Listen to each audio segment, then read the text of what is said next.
Alors bonjour Marcel, salut Babette. Il y a eu un petit message là pour Peps Dunkerque. Donc du coup Marcel, toi tu es salarié à ArcelorMittal. On est là devant l'usine. Est-ce que tu peux nous expliquer ce qui se passe? Donc là actuellement on a décidé de faire une petite invitation pour les salariés et puis l'ensemble des gens qui nous soutiennent. Donc on les a invités pour ce qui est de plus convivial, c'est-à-dire un barbecue. Donc voilà, barbecue un peu plus animé comme vous voyez, et sur lesquels on voit en fait plusieurs de nos invités, hein, il y a beaucoup de réponses qui se font.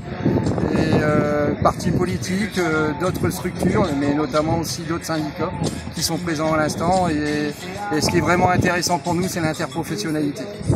Vous êtes là en lutte pour maintenir vos emplois. Je crois que c'est 650 emplois qui sont menacés sur le site de Dunkerque-Mardic. Ouais, c'est ça.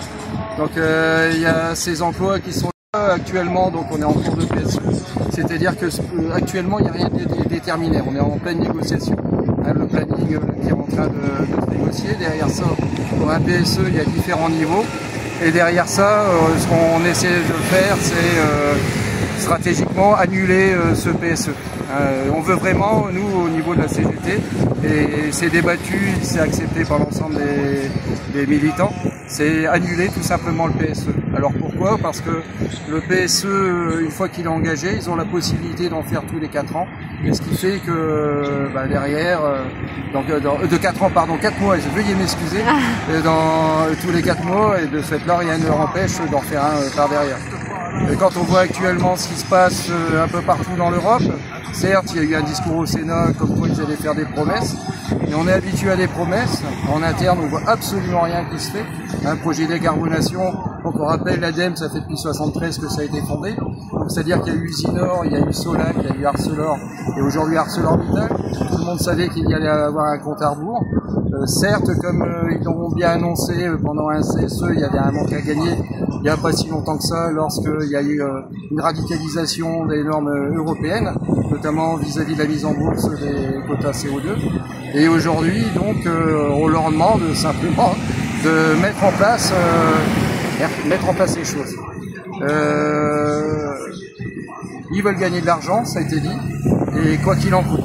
Il y a une église de la croissance des dividendes qui fait qu'ils veulent gagner de l'argent à tout prix, quitte à travailler juste sur la contraction des coûts fixes et dont les salaires. Donc ça veut dire des licenciements. Et vous soutenez le projet de décarbonation pour 2030? Alors je soutiens qu'il y ait un projet de décarbonation, certes, mais je soutiens surtout le fait qu'il y ait une résilience pour la société. C'est-à-dire qu'il y ait une vraie décarbonation, oui, qu'il y ait un véritable engagement qui se fasse, alors pas des politiques parce que là ils sont là, après on verra quand on sera tous sur le devant de la scène, mais qu'il y ait des vrais projets qui sortent de terre. Pour 2030 ça va faire très court. Surtout quand on voit que pour ces projets-là, comme le four à étincelle électrique, il faudrait ramener de la haute tension. Pour l'instant, on n'a pas la haute tension qui arrive justement pour ouvrir ce four arc électrique, excusez-moi. Donc on ne sait pas. Donc c'est comme un peu les pneus de derrière, c'est une symbolique. En fait, c'est de l'enfumage. C'est de l'enfumage. Ouais. Ok. Et donc là, qu'est-ce que vous demandez, qu'est-ce que vous voulez? Qu'ils soient clairs, qu'ils nous répondent, et ils ont une stratégie qui est là, et les salariés ont le droit de la connaître. Ils ont le droit de la connaître pour savoir ce qu'ils font, et s'ils continuent à s'investir dans leur usine, leurs outils ont des problèmes de maintenance. Quand on voit justement l'écrémage qui se fait, il y a beaucoup d'éléments de maintenance, l'encadrement n'est pas trop touché, mais on voit vraiment qu'au niveau des ETAM, donc ouvriers,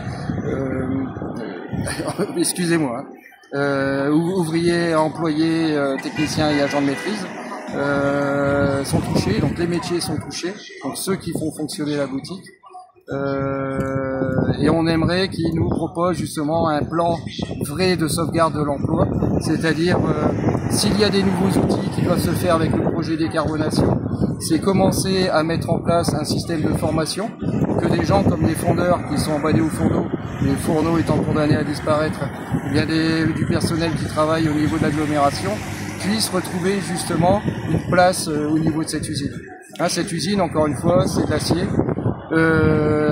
On peut débattre justement de l'acier aujourd'hui, mais là, ce qui est certain, c'est qu'il y a d'abord des emplois et ça peut avoir sa place au niveau d'une stratégie d'un pays, voire même de l'Europe simplement. Oui, en termes de production d'acier, en termes de souveraineté européenne. Et aussi en termes écologiques, parce que là, pour l'instant, si jamais on parle simplement de décarbonation dans le sens qu'il est utilisé et galvaudé par l'ensemble que ce soit des politiques, industriels et financiers, on voit simplement ce qui est fait par une structure. C'est-à-dire, on va faire un bilan CO2, on va regarder ici le charbon et les chaux qui vont rentrer, on va regarder les émanations qui sont faites, point. Donc, en enlevant cette partie-là, on peut faire de la décarbonation. Bah ouais, on n'en fait plus chez nous. Mais ce qu'il y a, c'est qu'au lieu de regarder décarbonation comme un flux, comme un processus, il faut être radical et reprendre ça tel que les scientifiques le nomment. Donc, on va prendre par exemple, c'est complètement aberrant, donc une structure qui s'appelle, non, c'est pas aberrant du tout, c'est l'ADEME, hein, qui parle plutôt d'impact carbone, ou bien plus important encore le GIEC, où on a l'impact carbone. C'est-à-dire que si on arrête les hauts fourneaux ici, ce qu'il faudra faire un moment et puis trouver vraiment des vraies solutions, hein. Attention, ça c'est le plus important. Si on les fait venir d'Inde ou si on les fait venir du Brésil, avec l'impact carbone, tout compte fait, ne change absolument pas. C'est de l'enfumage. Et donc c'est pas du tout résilient, c'est pas du tout robuste, et ça ne répond simplement qu'à des solutions de sauvegarde, de moyens, de personnes qui ne sont jamais assez d'avoir des dividendes et qui est tout fait, même si certains politiques défendent le contraire, qui est en fait l'une des sources de fuite des subsides. Des subsides. Donc si on cherche une évasion fiscale, ça commence déjà par là, quoi. C'est mon avis, mais je pense qu'on peut justement retrouver l'ensemble de ces données dans différentes conférences d'économistes qui appuient ce dire. Ok. Et comment est-ce qu'on peut vous soutenir là maintenant? Soutenir? Ouais. Facile. Si on veut être résilient et robuste par rapport à une réglementation qui va être plus drastique, et aussi à une demande qui est vraie et physique, c'est-à-dire l'évolution du climat, hein, qui va demander que faut arrêter de faire le con. Parce que moi, c'est bien pour moi aujourd'hui, comme certains disent, ça va être, certains rêvent à Dunkerque que ça va être la Côte d'Azur. Hein, on prépare ici sur le littoral dunkerquois la Côte d'Azur des pays du Nord. Mais non, en fait, rêvez pas, ça sera la Camargue, avec les moustiques qui vont avec la disparition des oiseaux, encore plus de moustiques, et puis avec naturellement la montée des moustiques tigres et autres maladies, une zone qui va devenir pour, même pas mes enfants, déjà moi, qui va devenir invivable. Bien.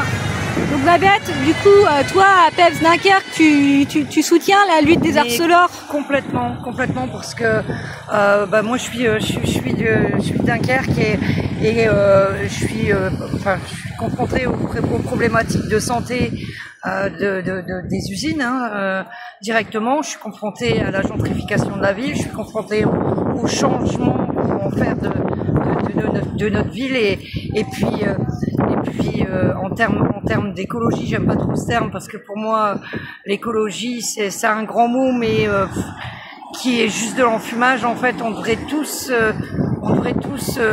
à notre niveau être pour moi c'est naturel d'être écologique, ça devrait être défendre le vivant, oui, c'est ça, défendre le vivant, défendre la terre qui nous nourrit. Qui nous nourrit, qui nous abrite, qui nous amène tout ce qu'on a besoin, quoi. Et puis les logiques de marché, c'est complètement aberrant. Là en fait, c'est la monnaie financière qui dirige le monde et je trouve ça aberrant. J'arrive pas à comprendre cette logique de capitaliste. J'adhère pas. C'est pour moi le plus gros problème de notre planète, c'est le capitalisme. Donc tous les écologistes de rupture anticapitalistes, soutien à Arcelor. Merci Marcel, merci Babette, on lâche rien.